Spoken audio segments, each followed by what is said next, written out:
Hey guys, you've heard of the Young Turks podcast because you're listening to it right now. But make sure that you subscribe and give it a 5-star rating if you like it. Thank you for listening.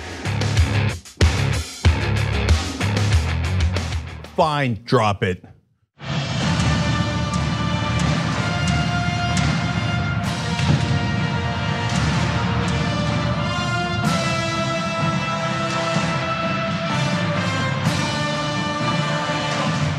Welcome to the Young Turks. We got a power panel for you guys. Ashlee Marie Preston's in. Thank you for coming in. Thanks for having me. Unlike some other networks, we will have you on. Touche. Yes, I get that reference. And fine, John's also here. Okay, so Ashlee Marie was in the press, obviously, yesterday for what happened in the CNN town hall, and we're going to talk about that in just a minute. But we also have a big show in 1,000 other ways. A little bit of drama about do we have a leading contender for vice presidential nominee if Elizabeth Warren wins? There's a lot of drama going on. So that's the presidential campaigns. Trump, of course, his usual racist self goes to Minneapolis and rails against Somalis. I actually did not know all of his venom against that particular group, which I now have read in great detail. And it's weird how much he hates that group more than almost any other group. Like if you're thinking, Jake, why is that weird? They're black and they're Muslim. I hear you, I hear you. But there are other black Muslims as well, but man, he can't stand Somali Americans. So we're gonna get into that a little bit later. And again, unlike other networks, we will call things as they are. So if I wasn't clear enough, Donald Trump is an effing racist. 100%, 120%, and people who cheer him going, oh yeah, Somalis, they make this place dirty. That's kind of language they used. You're also a racist. Have I been clear enough? If not, we got a whole nother 2 hours to go. Okay, so I'm in that mood. John, take it away. Also, I can't believe that you didn't tease that in Trump's war on Fox, there's been a casualty today. Oh yeah, Exciting implications there. But we're gonna get to that a little bit later on. Why don't we start off with the big event last night? So CNN held their forum on LGBTQ rights with a number of different presidential contenders showing up yesterday. We've got a variety of clips we're gonna show you. But although there was good representation, there was not universal representation for all communities affected by the issues discussed at last night's event. And so activists stepped in to make sure that their voices and concerns were heard. To validate the pain of our transgender siblings that demonstrated earlier and that have spoken up today. Especially black trans women. I'm so sorry. I don't want to take this away from you, but let me tell you something. Black trans women are being killed in this country, and CNN, you have erased black trans women for the last time. Let me tell you something. Black trans women are dying. Our lives matter. I'm an extraordinary black trans woman, and I deserve to be here. My black trans sisters that are here, I am tired. I am so tired. I'm just sitting there, and it's not just my black trans women, it's my black trans brothers too. So Don Lemon engaged with the activist, and we're gonna have a little bit more on that, but I wanted to give you both a chance to step in initially. So, Ashlee Marie, you were supposed to be involved somehow in this CNN. Yes. So I want to talk about what Blossom C. Brown did there in a second, but first, let's talk about what she was referring to in black trans women being erased from this event. Right. Well, so initially HRC and CNN had reached out to me to have me attend the event. I really didn't want to be too much involved because there's a lot of controversy right now with HRC's new president, who said some pretty controversial things in response to an op-ed of sorts from Out magazine. And his response to the transgender community was a little bit shaky. But after careful consideration and them continuing to reach out to me and offering me to ask questions to the candidate, I figured that it was an opportunity to really engage these candidates around the issues that are specifically impacting trans women of color. That is an opportunity that doesn't come around all the time, as Blossom C. Brown alluded to, and I was there for it. Hours before the event took place, I received a call from the producer that I had been corresponding with, and even in the opening of the call, I could hear this forced optimism in her voice, like she was about to deliver a blow. And she said, hey, we're so excited to meet you tonight and it's gonna be a great event. By the way, don't worry about those questions or anything like that, but we're still excited to see you. When you come, you can find a seat. And I was like, wait, it was that blow when you've just been gaslighted, but you're trying to figure out like if it's like maybe I need more sleep, maybe it's those flights back and forth. Like, did I just hear her basically cut me and then try to make it look as though it's a beautiful thing? And so she then was like, oh yeah, like I understand. We're gonna do some amazing things with you in the future. And I was like, but you just gave us a voice and then you took it away. And at a time where Black trans women are disproportionately impacted by the actions of the current administration, we need to have visibility front and center.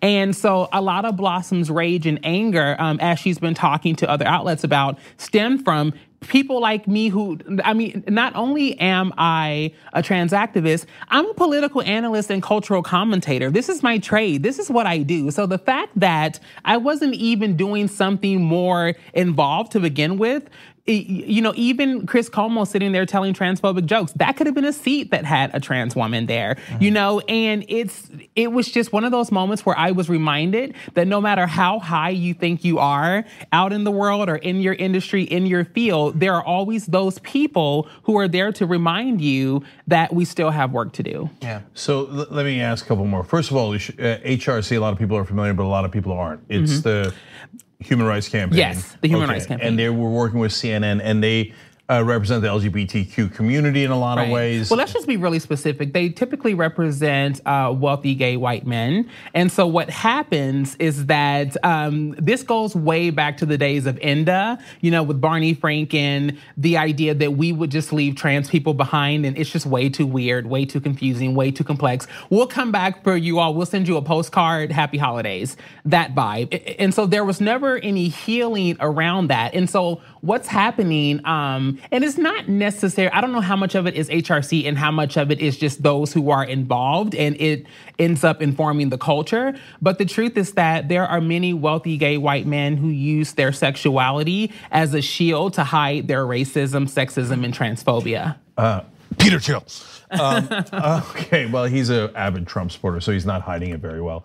But there are others who claim to be in the Democratic camp, the progressive camp, and sometimes do as well. So now, so you got that call from the producer / booker. Yes.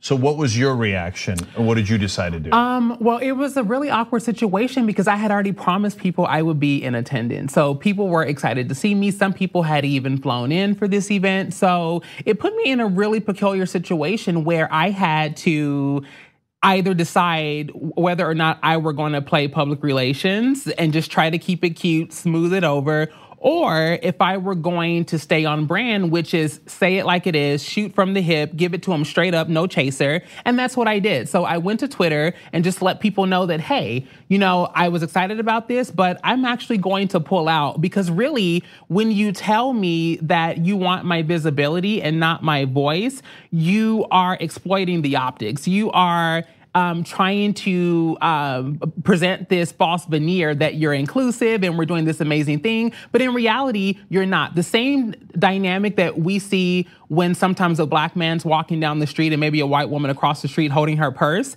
when trans women of color are in these very white, moneyed LGBTQ spaces, they take the mic and cross the street. They don't trust us. They don't know what we're gonna say. They're almost like, it's like we're like the relative that they'll let you sit at Thanksgiving dinner, but they're always keeping an eye on you because they don't want you to embarrass them in front of company. And that's kind of... Well, it's interesting because as you were saying that, I was thinking it's kind of like how this establishment treats voters. Like, you're not allowed to talk to senators and congressmen. You're not allowed to talk to them at dinner. You're not allowed to go into their office and do sit-ins. You're not allowed to communicate with them because that's uncivil. Right? So we want the optics of a democracy without you guys actually having any power. So as you were describing it, that was resonating in my head. We're like, oh yeah, hey, why don't you show up and we'll show you on camera, but don't say anything. And so I guarantee you the reaction to Blossom is, see, we knew it. So, yeah, but that's the thing. It was a self-fulfilling prophecy. You did that because we could have did this one or two ways. You could have left me in the program. We could have asked questions that were pertinent to the experience of trans people who are disproportionately impacted, which is another thing. The fact that they have all of these, again, white, moneyed, wealthy, privileged people talking about experiences that don't directly impact them, it's like cosplay of trauma. They're doing trauma cosplay is what's happening. And so they're like, oh yes, we've been discriminated against, but you're building entire platforms on the backs of people who aren't invited into the room, they aren't at the table, nor are we invited into the conversation. So you're not allowed to complain about someone shouting if you never allowed them to speak in the first place. Exactly. Yeah. And so just real quick, last question on that front. Did you and Blossom talk ahead of time? No. So Blossom, it's really interesting. So Blossom and I have a history. If you recall the video at Politicon, it was me, Patrisse Cullors of Black Lives Matter, and Blossom Brown. That's who that was when we disrupted. It was MSNBC, Charlemagne the God. So with Ari Melber. And so like that, we have that history, but to be honest with you, contrary to popular belief, I usually don't like to be in spaces where I'm uncomfortable or that kind of possibility is present, which is why I decided to stay home. So Blossom, like many other people, had no idea until people started tweeting around, and while they were waiting on the program, people were like, oh my God, Ashlee's not coming. Did you see this thing that happened? Yeah. Meanwhile, back at the ranch, President and Vice President of Trans Latina Coalition, Bambi Salcedo and Maria Ramon Taylorson, had their own demonstration with the flags when Pete Buttigieg was speaking. And then there was Shia Diamond, Angelica Ross was a part of that. So basically what you saw was trans women of color as a collective saying to the community at large, do better. What we're learning is that yes, race definitely does play a part in the discrimination that we face even within our own community, but it's a bigger conversation around class solidarity. And we saw this happen with even Ellen DeGeneres this week. Like these people who forget what it's like to be a person of marginalized experience, who've now crossed the threshold, and now they are distancing themselves from the realities that we face.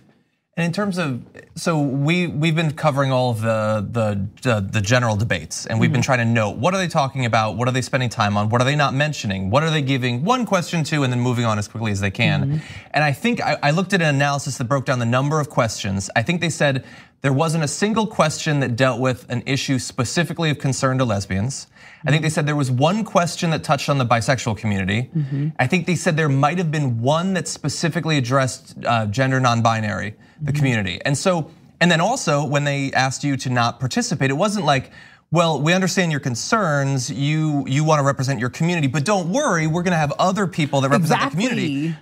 You sit in the audience and there's nobody. No one. And so there was a specific topic that you wanted to bring up, correct? If you had questions. There were a few actually. So the one that they were excited about was the question that I had about TSA and about the scrutiny that trans and non-binary people experience while traveling. Then there was FOSTA SESTA and like the conflation of sex trafficking with voluntary sex work, being that we're a community that on a national average makes less than $10,000 a year. And so sex work is a means of economic stability for many trans and non-binary people. So whether we agree with it or don't agree with it, it's a very real reality that we need our candidates to be in dialogue with us about. Yeah. The other question that I had was around incarcerating trans women in men's facilities. Like there's a lot of danger and violence there, not just from the inmates, but the actual corrections officers.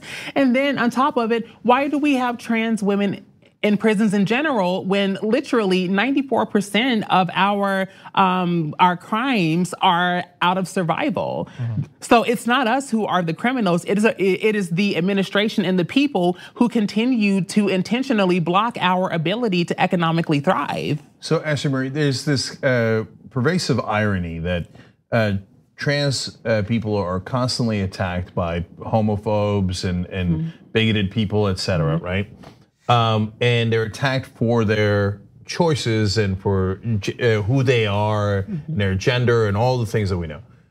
But yet at the same time, the reason they can have work as sex workers is because that is something that folks seek out all the time. Listen, the Republican Party paid my rent for so many years, kept clothes on my back, kept food on the table, which is so interesting that literally most of these men on Capitol Hill who are legislating our lives away are actively participating in the sex work trade and who are engaged with us. And so I think it's one of those things where when we look at what these policies should look like, they should be policies that are going to be well informed and that are going to speak truth to power about what these dynamics look like. And so the biggest part of the evening, to be honest with you, that made a lot of us upset, speaking of Blossom C. Brown, was when Don Lemon had that moment in which he said to her, listen, that's why we're all here, to validate people like you. Would you like to see that? Sure. Yeah, we actually have that clip. I'm gonna say No, come here. No, I just want to ask you something. Come here. Tell me. Come here. I want you to talk. What's your name? I'm Blossom C. Brown. Blossom, let me ask you. Google me. Blossom. Please Google me. Blossom, thank you. Let me tell you something. Let me no, don't come on the stage. Don't come on the stage. And may I have the mic? Okay. May I have the mic? Blossom, let me tell you something. The reason that we're here is to validate people like you. That is why we're giving, but that is why we're here. Okay, but Not one black trans woman has taken the mic tonight. Not one black trans man has taken the mic tonight. yeah. Hang on, we can't hear you. Blossom, we can't hear you. Here, Blossom, we can't hear you. Baby, your actions have to speak louder than words, because guess what? Not one black trans woman has taken the mic tonight. Not one black trans man has taken the mic tonight. Yeah. Show me. Blossom, Show me. Blossom. Okay, thank you. I appreciate it. Blossom, you're a black trans woman. You have the mic in your hand. I've taken it and given it back to you. We want to hear from you. We have had trans people of color. We've had all people here, and you're welcome. But we are proud and happy that you're here. We're proud and happy that you're here. Yes, but remember, we're on our time constraint. All right. Thank you, Blossom, and I appreciate it. Yeah, that's how anti-blackness works amongst people of color. That's what anti-blackness looks like. So can you explain? So she had a very valid point that many of us speak to. I think there should be a separation of racism and anti-blackness. In fact, racism is a byproduct of anti-blackness. It's the hatred of blackness so much that anything that falls along the spectrum is deemed invalid, unworthy, or less than. And so what made it all the more upsetting, first of all, Don Lemon was speaking as if he were someone in a different orbit, on a different planet, like people like you. It's like, first of all, let me go ahead and educate you on a little bit of history. You aren't there to validate black trans women. You're only standing where you are because black trans women validated you. We have people like Marsha P. Johnson, Sylvia Rivera, Miss Major Griffith, like all of these pioneers who are typically those at the bottom of the totem pole. And the truth is that your fiercest warriors are gonna be those who have nothing to lose but life itself. So these struggles that we face are not new. And it has always been black and brown femmes in the LGBTQ community who have carried the burden and the weight of movement work on their backs. And so Don Lemon is a perfect example of how we're starting to shift the conversation away from the race dynamics, which are there, but it's more about class solidarity. You feel that even though you are a black man and you are of queer experience or however you identify, the truth is that you still don't have the same struggles that we do. And then to basically tell her to like give you the mic and listen, and you're looking down on her, and it's one of those reminders that if we don't take the opportunity and seize the moment, that moment will never come. So I want to clarify the audience. If you're not in this community and you haven't heard some of the language around it, you haven't heard some of the issues around it, there's so many things you're saying, Ashlee Marie, that I think resonate with everyone, and I just wanted to focus on that. So the reason why you'll have the loudest voices and the rebels, the revolutionaries, usually a lot of them come from poor middle class backgrounds, is because they, just like Ashlee Marie just said, because we don't have much to lose. So you're not going to get a multi-million-dollar anchor to be the revolutionary. They weren't hired for that role. And they're not, their heart's not into it. And I don't blame them. I get it. Like, if you're making a ton of money and you're in a position of power and privilege, it's a little weird to say, yeah, let me give all that away and let's get real change, etc. That's how they perceive it. Now, I think should they? I think they should, but I'm not surprised that they don't, and I'm not surprised that they don't even see it. It doesn't mean that they're necessarily bad people. It just means like, hey, wait a minute, maybe I should think about my privilege for a second, and that person that I get turned off by, why am I getting turned off by them? Well, they're speaking out of turn, but why are they speaking out of turn? Because as you were talking about, it's about class, it's about all these issues put together because nobody ever gave us our turn.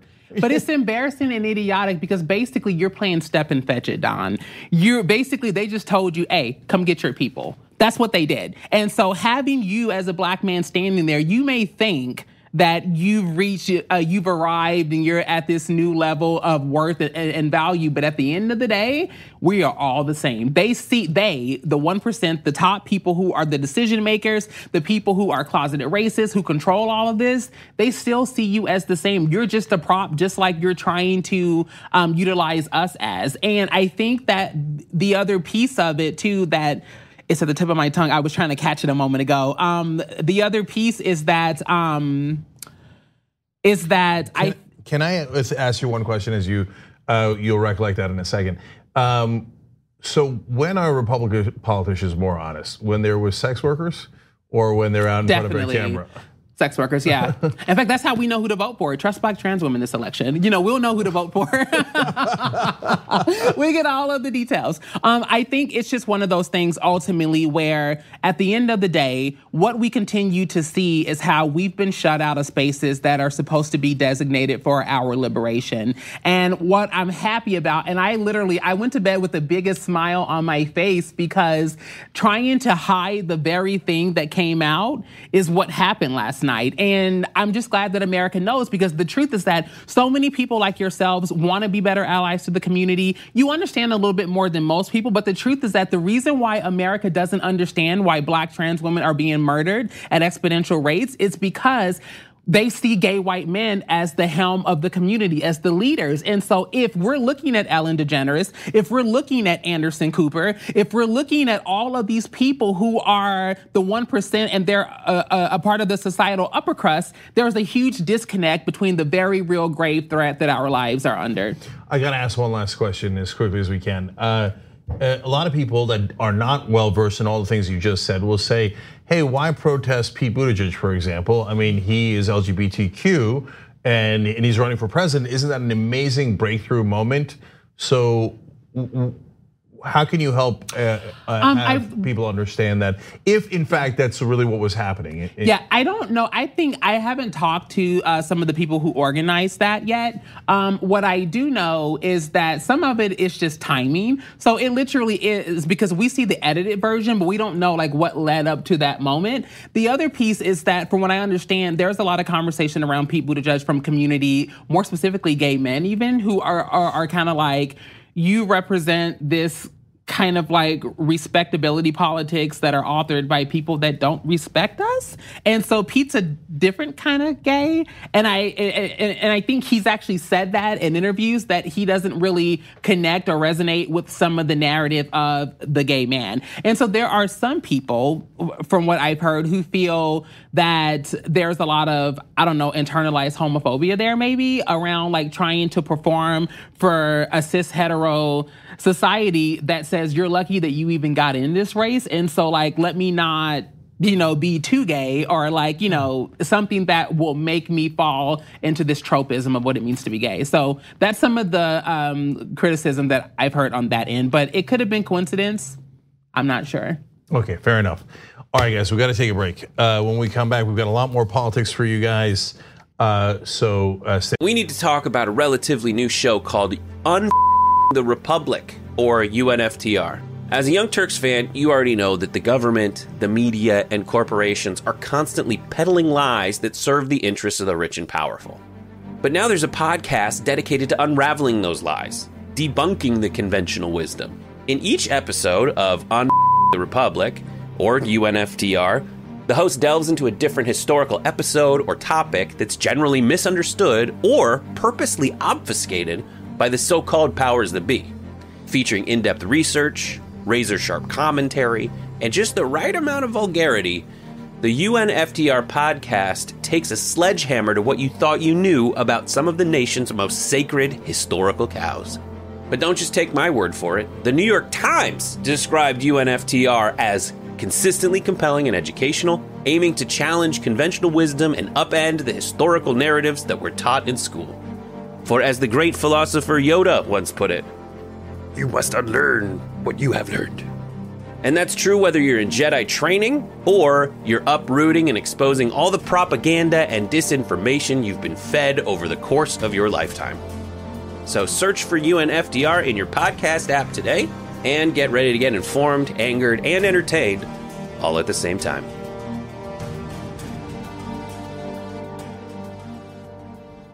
You're right with us.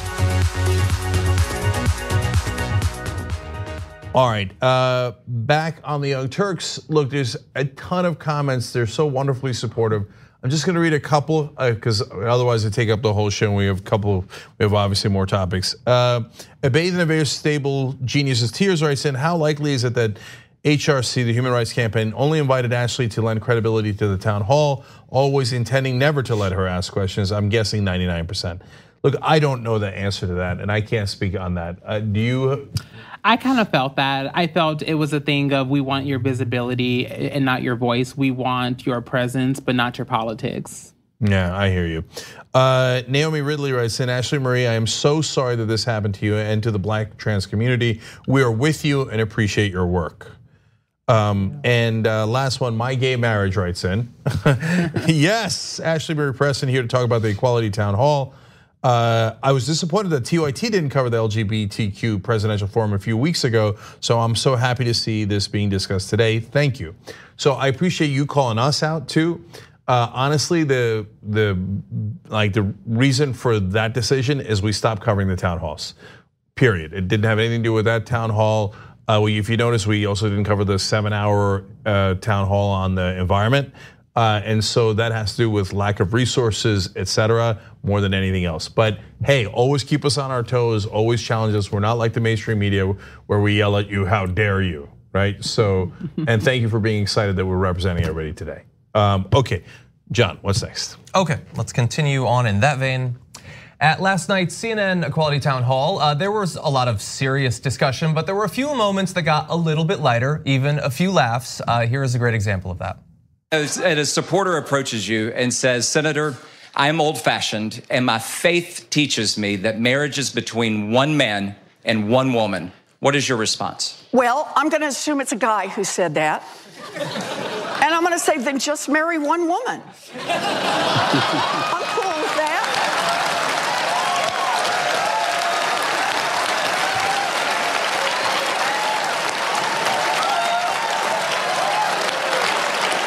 Assuming you can find one.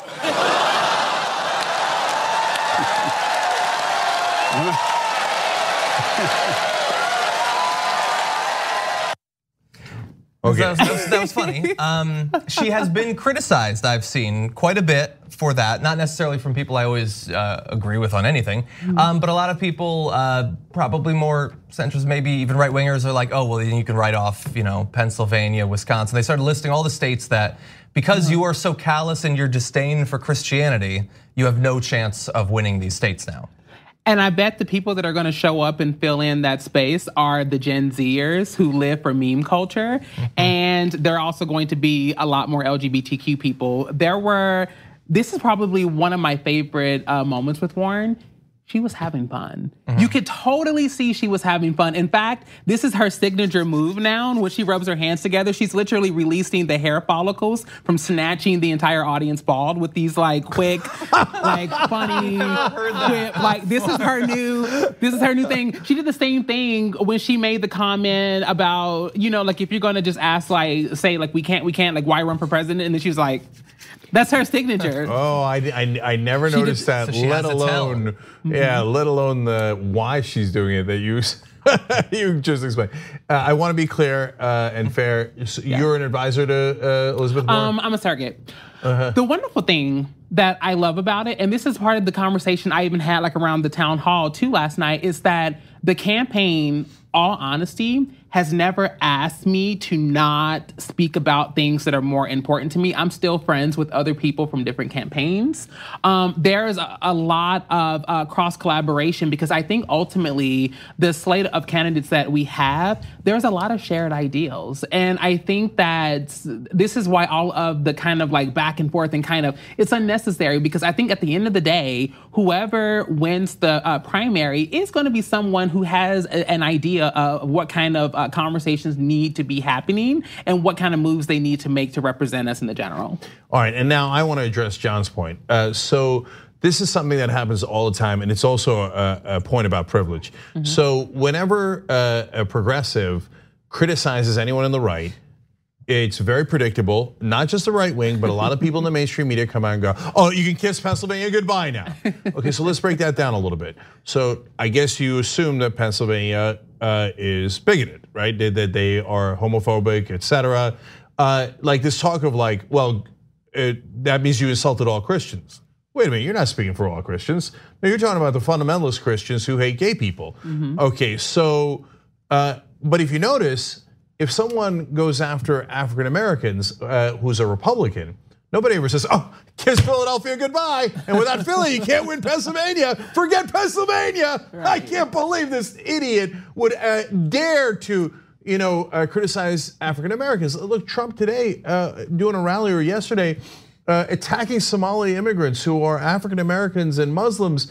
And nobody's saying kiss Michigan goodbye because you just offended all Muslims. Kiss Pennsylvania goodbye because of the African American vote that is significant in that state, et cetera. Because the people in power don't relate to black folks, don't relate to poor folks, don't relate to Muslims. They relate to other people. So they automatically assume, well, okay, that's it. Since you offended someone like me, even if I don't agree with them, but fit my demographic, I'm assuming you're gonna lose. And I'm gonna tell everybody you're gonna lose, thereby hurt your candidacy. But if you offend people that are not in power, that are a significant voting bloc, no one cares. And let's be real.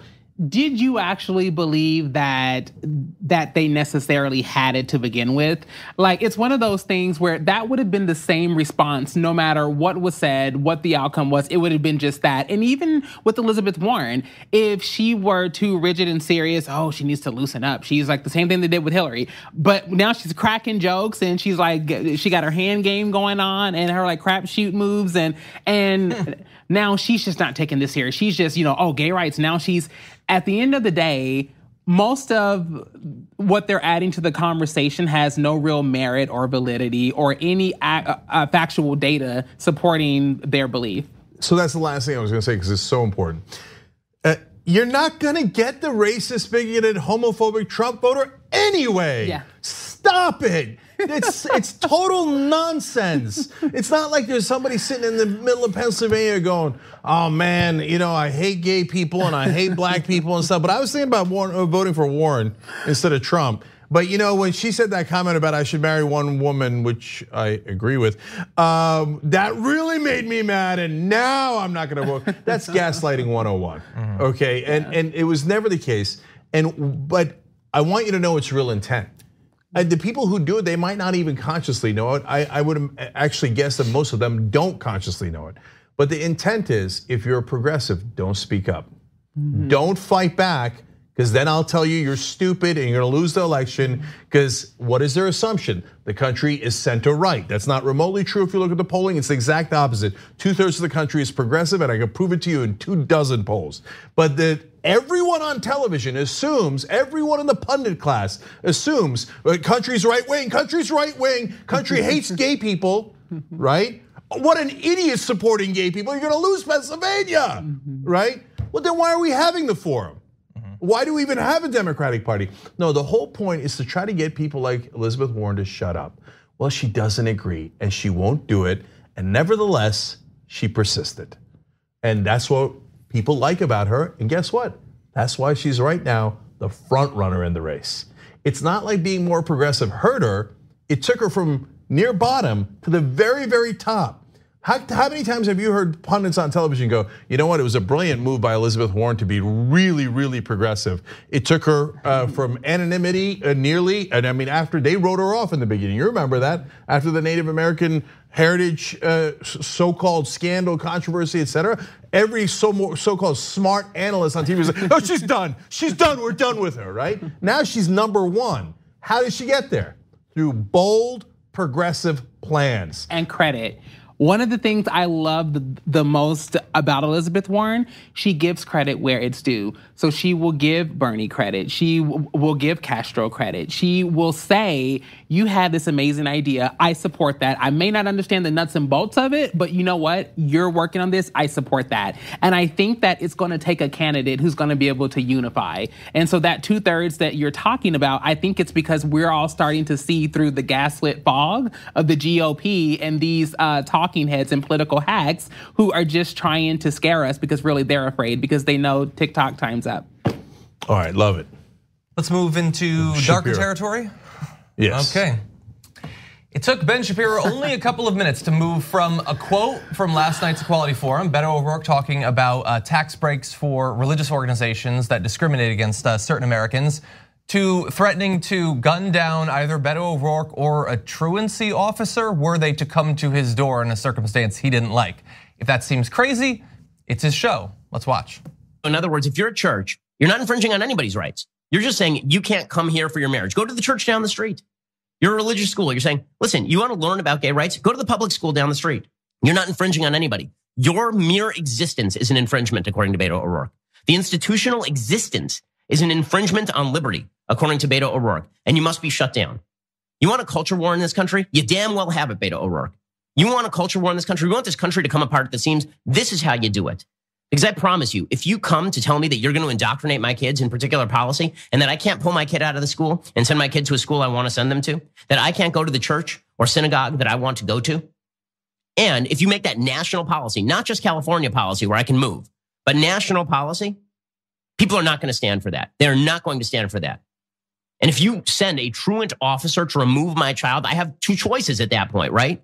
If I have no place to move because you've now made this national federal policy, I now have two choices. One is to leave the country utterly. Two is to pick up a gun. Those are the only choices that you have left me. And now people on like, oh, this is, how could you say stuff like that? How could you be so extreme? It's not extreme to defend the fundamental rights the Constitution was created in order to protect.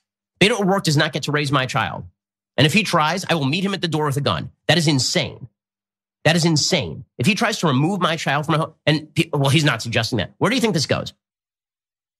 Yeah, he wasn't suggesting that or any of that. He wasn't 10 miles away from this dystopic scenario that you crafted for yourself. But the issue is that the logic kid, the facts, and feelings guy, he has realized that right-wing thought only has like two modes right now. It's like, if they realize that the country's moving in a direction that they don't like, that popular opinion is swinging on an issue away from them, they threaten to start gunning down people. That's the go-to move. He's approaching this conversation as if he's playing like a video game, like he's sitting with his headset, like, yeah, like, we're gonna blow it up, and like, it's like, this is not a video game, bro. Like this guy, first of all, I just need to state the obvious. He is the biggest joke to me. I don't even call him Ben Shapiro. His nickname is Fragile Frank. And he is just this scared, shaking chihuahua of a political hack that plays on the fear and the ignorance of some of these younger crowds that don't know much about politics. Yeah. They don't know much about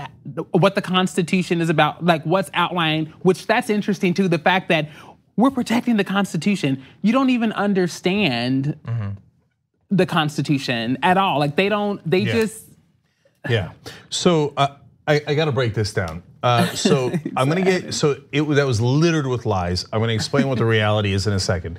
But before we do that, the more important point, which is this threats of violence is totally unacceptable. So he's saying that he would meet a presidential candidate at the door with a gun. He's saying that if you send authorities, including police, to his door to enforce a law, that he would instead murder them. Because he's an incel. Yeah, because look, guys, coming to meet you at the gun with a gun doesn't mean anything but I will kill you. it doesn't mean I'll come with a gun and flowers. There's not anything you can do with a gun except to kill someone. So he's saying, I will not follow the law. So not surprising, he supports Donald Trump. And if you try to make me follow the law, if a cop tries to if a black guy says, hey, I know my rights, the cops kick the living crap out of him. Guys like Ben Shapiro say, hey, you should have listened to the cops. And here's Ben Shapiro saying, if a cop shows up and tells me what to do according to the law that the whole country passed, I'm gonna murder them. Two options: leave the country, pick up a gun. And I think what we're seeing is that energy is what happened after the Civil War in the South and Jim Crow laws. And it was that idea that we've been defeated, our ignorance and cognitive dissonance has been penetrated. And so now the only option is to go out with a bang. Yeah, and so let's be really clear about what Beto actually said, because from just that clip, you must assume, oh, Beto said he's going to strip all of your kids and take them into the woods to do pagan rites around a bonfire. He just said, I'm not going to allow tax breaks for religious organizations that deny people their civil rights. That's literally all he said, but he has to fill a lot of hours of radio every day, I guess. No, but so I'm going to get to that in a second, but I want to say one more thing about the violence. We even laughed on this panel because Ben Shapiro, really, what are you going to do to anybody, okay? Now look, they're very weak, so they hide behind weaponry. So it's not like Ben Shapiro could say, like in the old days, like, oh, you want to take it outside? So he goes, no, I'll just murder you with a gun because I'm a weakling, right? So that's his illusion there. And we laugh because it's absurd coming from him, but it's not funny because he has a lot of maniacs who listen to his show. And those maniacs do have guns and they are incredibly weak and deeply insecure. And why aren't they on a terrorist list? Why aren't they on a watch list? Because Tomi Lahren did the same thing when she then tried to walk it back and say, oh, that's not what I meant. It's like, it's exactly what you meant, Swastika Barbie. Like, you thought that just because someone didn't agree with you on a specific thing, that you were going to then try to rile people up and get them excited and incite violence. And I guarantee you this, if the Black Panthers said, if the cops show up at our door, we're gonna meet them with a gun, they'd all be arrested. And they'd definitely be on a watch list. But you have right-wing privilege in this country. You can threaten to murder cops all day long if you're a right-winger, and your crazy audience could actually do it. But let them kill a black person though. Oh. Blue lives matter, yes, like why are you, but then all of a sudden, when the law's on our side. And you don't allow me to be a bigot, then I'm gonna shoot all the cops. That's what Ben Shapiro says. All right, so now let's get to finally to all the lies as quickly as I can. He says, oh, you come in and make my kids do certain things at a school. Beto wasn't talking about schools at all. If you're talking about Catholic schools, etc., they're perfectly allowed to exist. If you're talking about churches, he makes it seem like, no, Beto says and Democrats say you must teach this. Like this is a specific thing you must teach at your church or at your school. He's not saying any of that. All he's saying is if you want your tax exempt status, you cannot discriminate against certain people, which is the law for in every other regard. So it's when he says, well, why don't you just go to a different school? Why don't you go to a different church? Well, that's what they told black folks. Well, we're racist and we're not allowing you in our hotel or a restaurant, etc. Why don't you just go to a different restaurant, go to a different hotel, go to a different pool, go use a different water fountain? What's the big deal? Separate but equal. No, and by the way, at this point, we're not saying that churches can't do that. They get separate but equal. So I hate it, I can't stand it, I think it's wrong, I think it's morally wrong. But if you're a person who's morally despicable and you hate gay people and you say, I don't want to appeal to them at all, and it's not just about the issue that Beto brought up, it's also you can't get a job. The church, you go to the church and you say, hey, oh, you're gay, I hate you, you're not allowed to have a job, okay? So, okay, we're still gonna let you do that. Ben, don't worry, sleep easy. You can hate anyone you like. It's a free country. All he's saying is, then you're not going to be tax exempt. But that is actually why Ben Shapiro is the most upset. Taxes, oh, taxes, I want my money. That's what the whole right wing is based on. Money, money, money. I want to cheat on my taxes. As a hateful, bigoted church, I want, or a mosque, or whatever religious institution that wants to discriminate against other people, they say, no, I want to be able to discriminate and pay zero taxes. Why? I don't pay zero taxes, you don't pay zero taxes. Why does the church get to say, I'm gonna be the most hateful? And by the way, of course, it is not remotely all churches. But if you're some church that is in that direction, some mosque that is in that direction, we're still fine with it. I mean, it's unbelievable. It is. It's a wonderful free country. You're allowed to be hateful. You're allowed to be a bigot. You're allowed to be all those things. But you're not allowed to demand that you get special privileges where you don't have to pay any taxes. Also, why do you care what the church does or doesn't do if you're just going to disobey the law anyway and grab your gun? So it's like, yeah. And so what Ben Shapiro is in reality saying is, if you don't let me make sure that they can't get jobs, I can kick them out of school, I could fire them for being a teacher, I could do all these things, and I demand to pay zero taxes. If you say to me, no, you have to actually pay 10% in taxes or whatever the number is, I'll murder you. Jesus Christ, that is what the right wing in this country is, maniacally in favor of the rich and the powerful, to the point where they would threaten to kill cops in order to defend their right not to pay any goddamn taxes. And last thing, you think we want to control your lives? I don't want any part of your miserable life, okay? The idea of controlling Ben Shapiro's life, I don't want to be within 10 miles of Ben Shapiro's life. I don't give a damn what you do in your silly little life. What we're asking for is equality, okay? It's not too much to ask for in a country based on equality. Same rights, not more rights, not less rights, same rights. But you're a bigot, you're a homophobe, so you go, oh God, I can't believe I have to give gay people the same rights as me. Well then, God damn it, do option one, move to a country that is not based on equality. You are un-American, you hate the core idea of America, which is that we're all born equal. Read the Declaration of Independence, you ignorant ass. And if you don't like it, then get out. Get out, move somewhere else. And you know who wants to actually control your life? Ben Shapiro, who wrote a book about don't watch porn. What?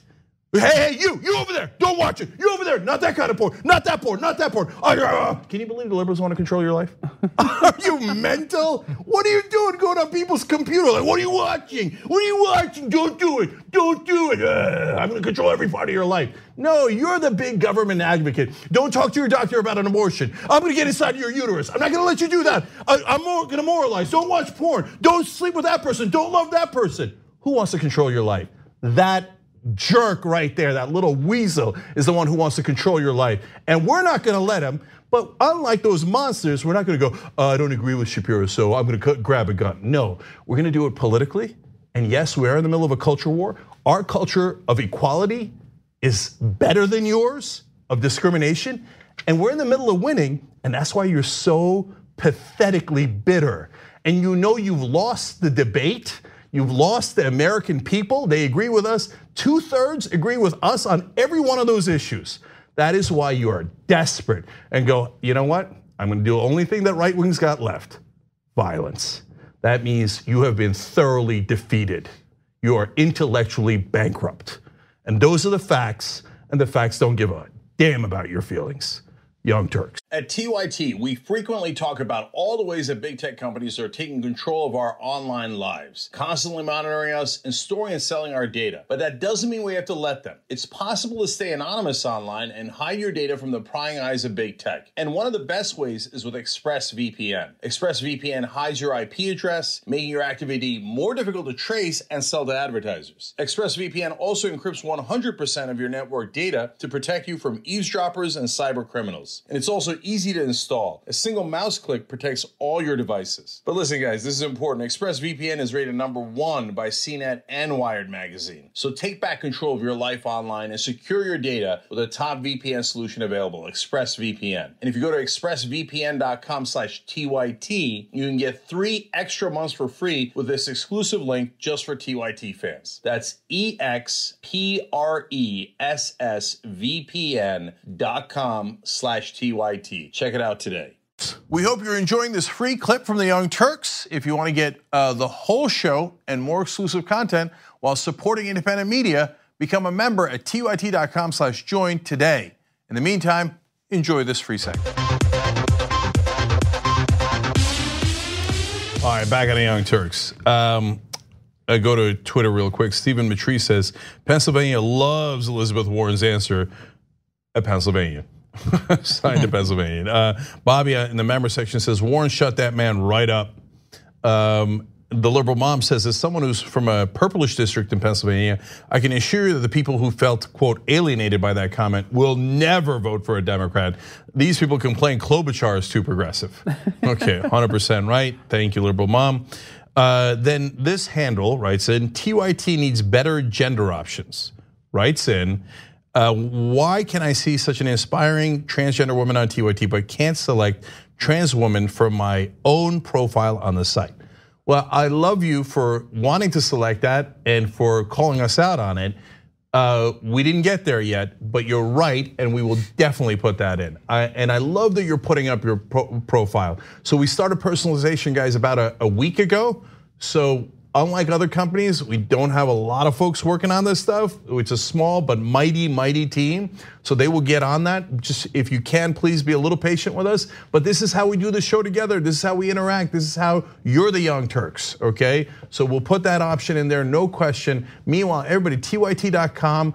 Tell us who you are. We love it. And interact with us, interact with one another. And so now, and when you click that, people will know where you're from or what drives you, et cetera, all the different things that you can click on there. So thank you for participating. I really appreciate it. And if you haven't gone yet, check it out on tyt.com. And you could follow our different hosts, different topics, et cetera. So I think you'll love it.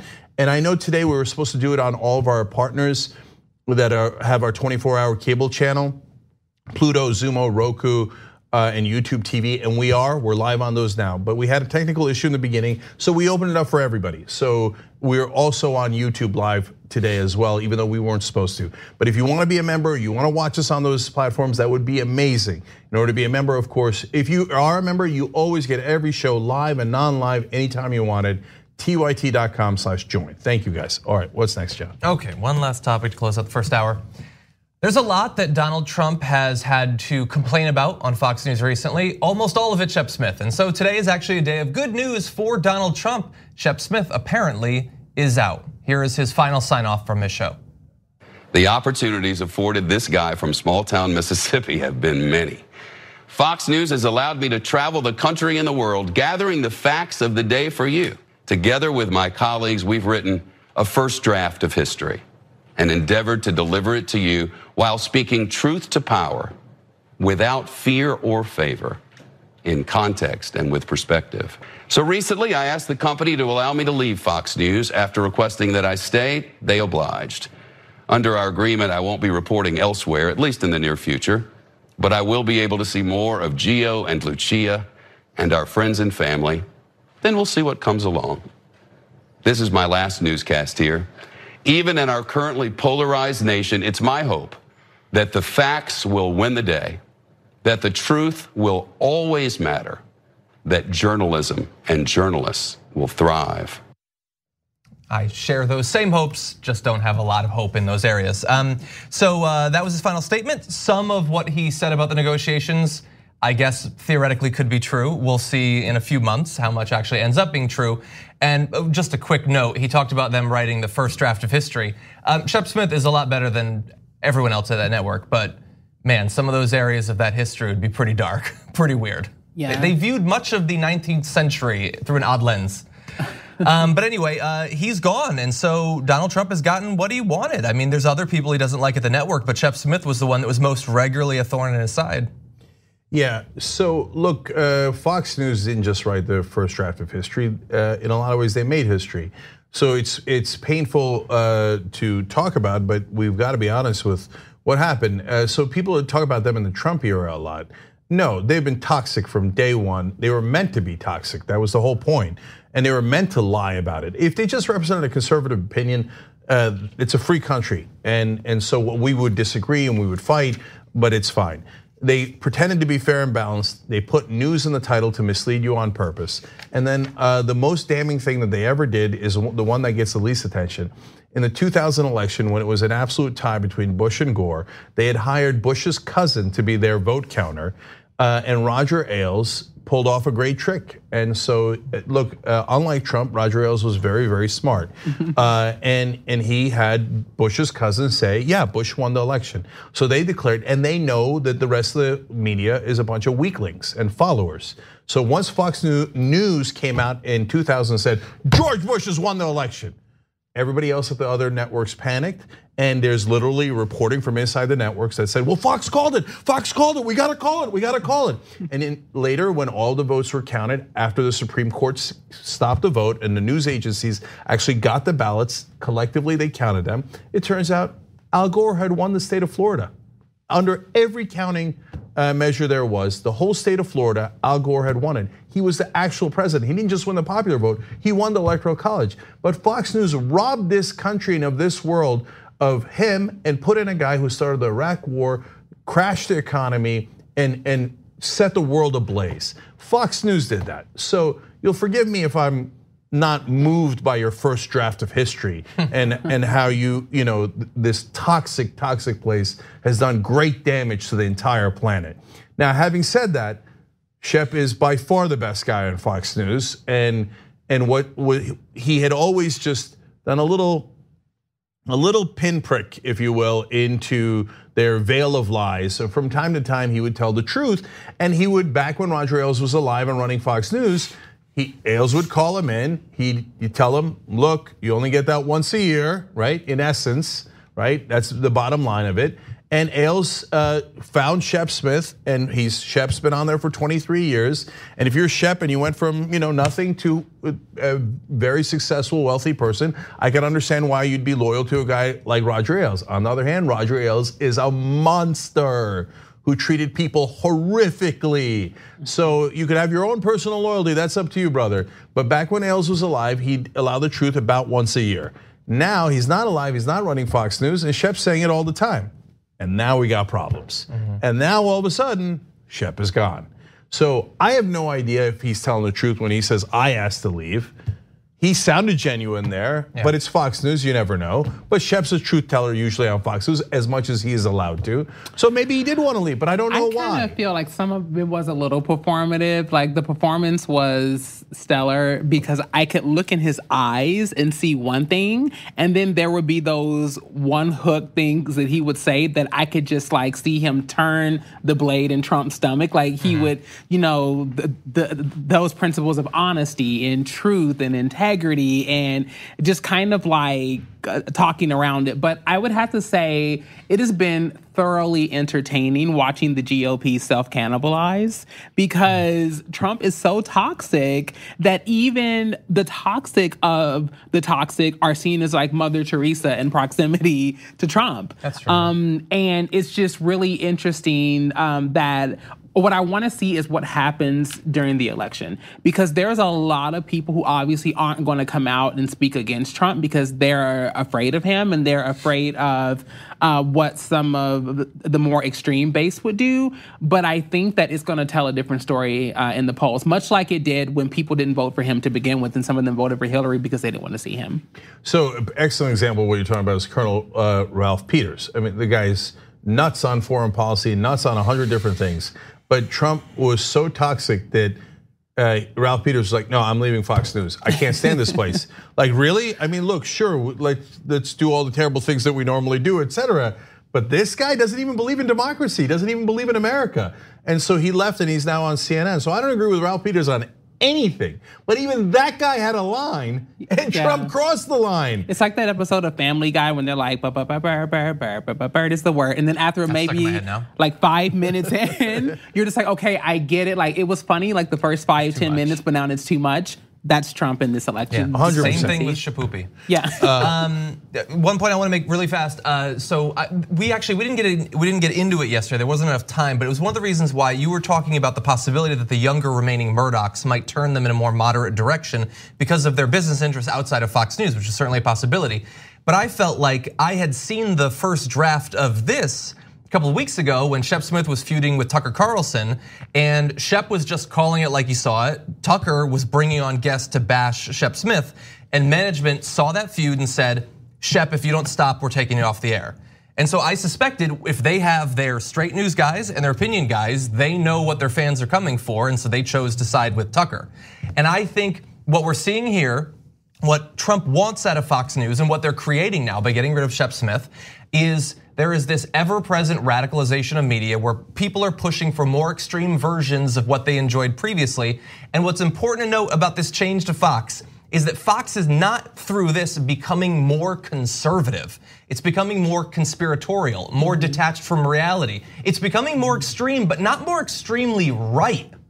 That's important. Extremely it's becoming right-wing. Right-wing, exactly. It is just more purified BS. It's what people want to hear. They want to see the Breitbart conspiracy theories. They want to see the stuff they can see on 4chan. They just want to see it with some good production values. And so that's what they're chasing, not better right-wing policy proposals.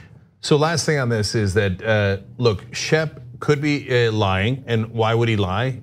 Because a lot of times when you're leaving these companies, there is a lot of money on the line. And so whether it's an exit package or just being let out of your contract, if he's not let out of his contract, he can't go work somewhere else. So he could have a ton of financial incentive to make things look good to the outside and not be honest about it at all. Yeah. That's one possibility. The other possibility is that he's being genuine. Okay, if he is, then we'll have our answer soon. Because if Judge Napolitano or Chris Wallace exit next, it was all a lie, and they're firing and cleaning out everyone who isn't sufficiently conspiratorial, doesn't want to lie, etc. I don't know how Napolitano's still there. Yeah, Napolitano is deeply right-wing. Chris Wallace is conservative. So John is right. It isn't about their politics. It's will you bow to the dear leader? Will you lie to the American people on a regular course? It doesn't matter what your politics is. It matters whether you agree to fascism or not. So if they fire or someone leaves that is in that same category of right wing on Fox News, but honest about Trump, then you have your answer. Fox News has weighed in on the side of fascism and Trump. So we'll see. It's not our decision to make, it's their decision to make, and you'll know who they are. Okay, we gotta go. Ashlee Marie, you were amazing. Thank you. Thank you for participating and for enlightening us. And actually following through. Thank you for having me and actually following through. And everybody check out the Damage Report. That's John's show, of course, on the network. If you're watching us on Pluto, Zumo, Roku, or YouTube TV, it loops throughout the day. And of course, you can get on our website at tyt.com. And also you can get that shirt that John is wearing about voting and how important it is on our shop, tyt.com. Thank you guys, really appreciate it. Thanks. Okay, we'll be right back. Thanks for listening to the full episode of the Young Turks. Support our work, listen ad-free, access members-only bonus content, and more by subscribing to Apple Podcasts at apple.co/TYT. I'm your host, Cenk Uygur, and I'll see you soon.